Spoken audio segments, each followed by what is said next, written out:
Hello and welcome to another edition of Check It Out. All right, check it out. I've got my 2007 Honda Pilot. Right now it's 2018. This guy is approaching 200,000 miles and is about 11 years old. So I'm down to one remote control where the key fob, if you will, the little battery thing still works. And my other one, I still have it. However, this whole black part has just died on me. Even with new batteries, it's not working. So I went on Amazon for 30 bucks. I bought these two guys right here, hoping this will work. My opinion is I have Amazon Prime. I'll try it out. If it doesn't work, I'll simply return them. Not that big of a deal. All right. However, I've already programmed these guys. It took a few tries, so be patient. But you will be able to get it to work, I promise. And yes, you do have to follow the directions, and you have to follow them to a T, or else it does not work.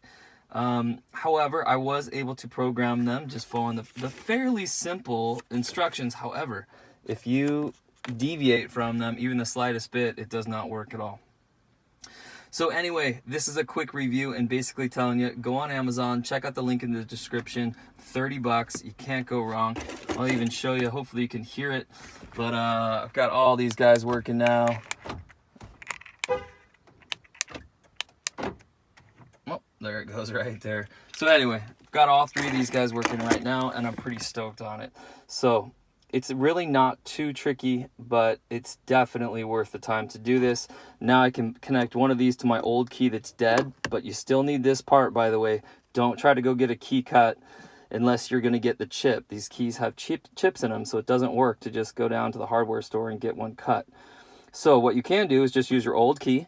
You can't use this anymore, so now you just connect one of these guys to your keychain, and then this guy over here, I'm actually gonna, well, I have one of these that works, and then I'll connect this guy to the one that doesn't work, and then this one I'll put onto the valet key, which, by the way, if you still have it, it does work on your car. It'll lock it, unlock it, and start your car. You just obviously can't use the remote control features.